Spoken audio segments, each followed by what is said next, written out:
While I was saving lives at 3 a.m., my husband was building another family in my own house. Not with a stranger, with my identical twin sister. And when I found out, he told me it didn't really matter. Georgette is a medical doctor, a profession that demands everything from her. Her days and nights are a blur of hospital corridors, emergency surgeries, and the heavy weight of saving lives. When she met Justin 3 years ago, she thought she had found her sanctuary.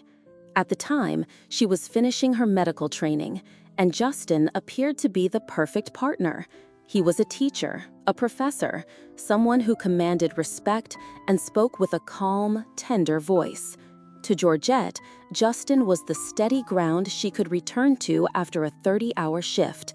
He was respectful, he was patient, and he seemed to embrace her demanding career without complaint.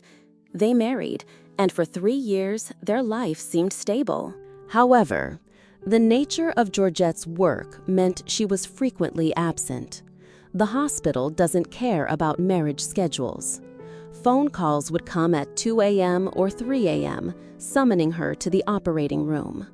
She would leave their bed in the middle of the night, leaving Justin alone. It was during these lonely hours that the seeds of betrayal were sown. About 6 or 7 months ago, Georgette's identical twin sister, Sandrine, was going through a difficult time. She was unemployed and had no partner to support her. Driven by blood loyalty and love, Georgette asked Justin if her sister could move into their home. She didn't want her twin to be alone. Justin agreed without hesitation. At first, it seemed like a beautiful arrangement. 2 sisters reunited under one roof, supporting each other.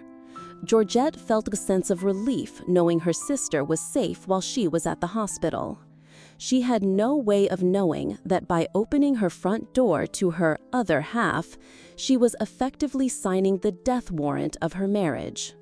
She was a doctor trained to spot the smallest symptoms of disease, but she was completely blind to the cancer growing within her own household. She believed in the sanctity of her home, never imagining that the man she loved and the sister she trusted were beginning a secret life right under her nose. The atmosphere in the house began to shift subtly after the 6-month mark. Georgette, with her medical background, started noticing things that others might miss. It started with her sister's behavior. Sandrine became evasive, avoiding eye contact and retreating into silence whenever Georgette entered a room. But the physical signs were undeniable. Georgette noticed the morning sickness. She saw the changes in her sister's morphology, the subtle widening of the hips, the specific glow of the skin, the exhaustion that didn't match her sister's lack of employment. As a doctor, Georgette knew exactly what she was looking at. She began to ask questions, but Sandrine brushed them off, making excuses and avoiding the subject. Finally, the pressure became too much, and the truth broke through the surface. Sandrine confessed. She was pregnant. For a moment, Georgette felt a flash of joy. This was her twin sister, her closest bond, and they shared everything. But that joy was instantly replaced by a cold, hollow suspicion. Sandrine wouldn't name the father. The silence in the house became deafening. Georgette began to observe her husband more closely. She noticed the way Justin looked at Sandrine, the strange tension when they were in the same room, the bizarre energy that hadn't been there before. The suspicion turned into a frantic need for the truth. Georgette pushed her sister, demanding a name. And then the words came out, words that shattered Georgette's reality. It's Justin. Justin is the father. The man who had held Georgette's hand through 3 years of marriage, the man who knew her deepest fears, had crossed the ultimate line. Georgette confronted Justin, expecting a breakdown, a denial, or at least a sense of shame. But what she received was far worse than the betrayal itself. She realized that while she was out saving lives at 3 a.m., her husband was in her own home, in a bed mere feet from where they slept as a couple, starting a new family with her identical image. The betrayal wasn't just a choice, it was an erasure of Georgette's place in her own home. When Georgette stood before Justin and demanded an explanation for the pregnancy, she expected a man destroyed by guilt. Instead, she encountered a wall of cold, calculated indifference. Justin's initial reaction was to trivialize the entire situation. He didn't fall to his knees. He didn't beg for her to stay. At first, he tried to deny it, but when the evidence became undeniable, he pivoted to an excuse so insulting it bordered on the absurd. He looked his wife in the face and claimed it was an accident. His logic was staggering. He claimed that because Georgette and her sister are identical twins, and because the house was dark at night, he simply confused them. He told her, "I went to use the bathroom, I saw someone lying there, and I thought it was you." The audacity of this claim was a second trauma for Georgette. He was a professor, a man of intellect, yet he expected her to believe that he couldn't distinguish his own wife from her sister after 3 years of marriage. He maintained that the physical resemblance was so exact, 2 drops of water, that he was a victim of a biological coincidence. He blamed the darkness. He blamed the fact that Georgette's sister often slept in places where Georgette herself might have been. But as the conversation continued, the accident narrative began to crumble.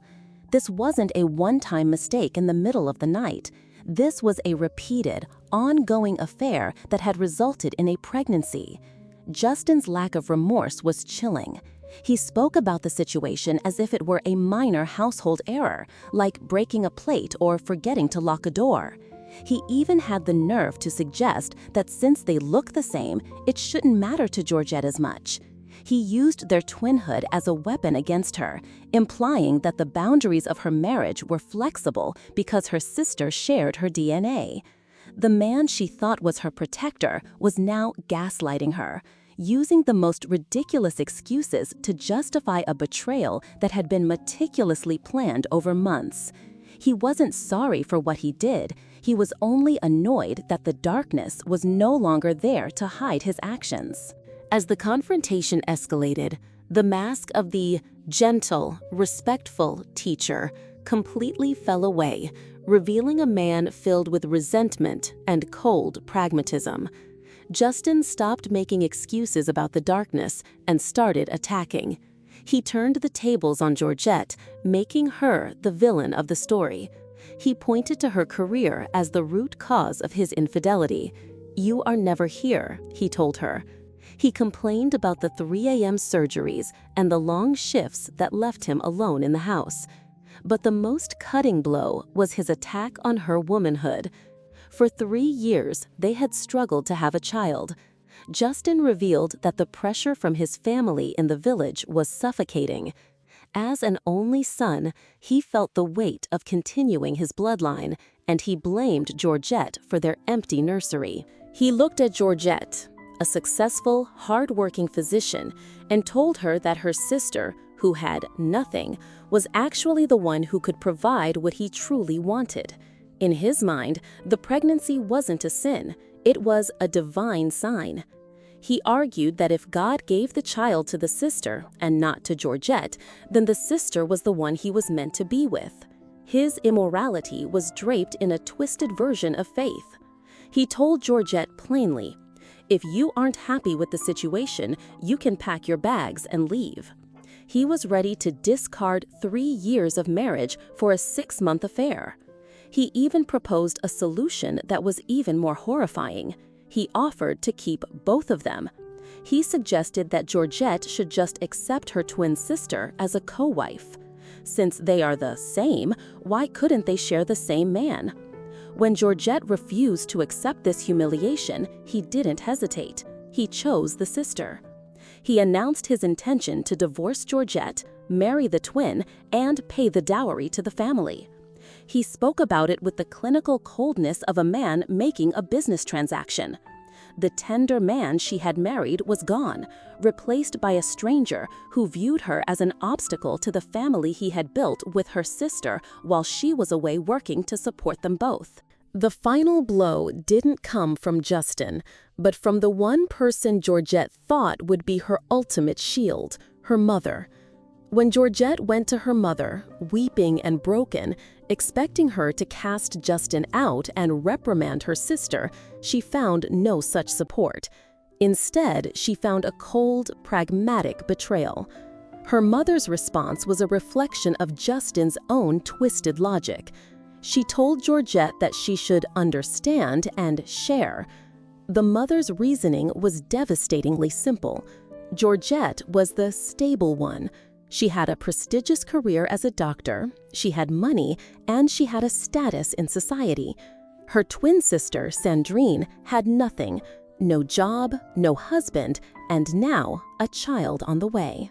The mother argued that because they were twins, it was only fair that Georgette should help her sister by sharing her husband. She didn't see a moral catastrophe. She saw a way to settle her unstable daughter at the expense of her successful one. She told Georgette that it didn't matter because they were family. This revelation left Georgette completely isolated. Her husband had replaced her, her sister had stolen her life, and her mother had validated the theft. Georgette was being asked to subsidize her own betrayal with her silence and her dignity. In her mother's eyes, Georgette's success was a reason to deprive her of her rights as a wife. The blood bond she had cherished her whole life was now the rope they were using to hang her. Justin even confirmed that he had already discussed the dowry with the mother, and she was in agreement. The deal was done behind her back. Georgette, the woman who spent her life healing families and saving lives, realized she was the only one in her family who still believed in the sanctity of a vow. She was standing in the ruins of a 3-year marriage, realizing that the people she would have died for had already calculated the price of her replacement and found it acceptable. She wasn't just losing a husband, she was losing her entire history, as her family prepared to celebrate a new marriage built on the ashes of her own. Today, Justin stands firm in his decision. He isn't seeking forgiveness. He's seeking a divorce so he can marry the sister and legalize the pregnancy. He is ready to pay the dowry for the twin, while Georgette is left to pick up the pieces of a life shattered by the two people she loved most in the world. It's a reminder that sometimes the person you think is your reflection is actually the one hiding the darkest secrets.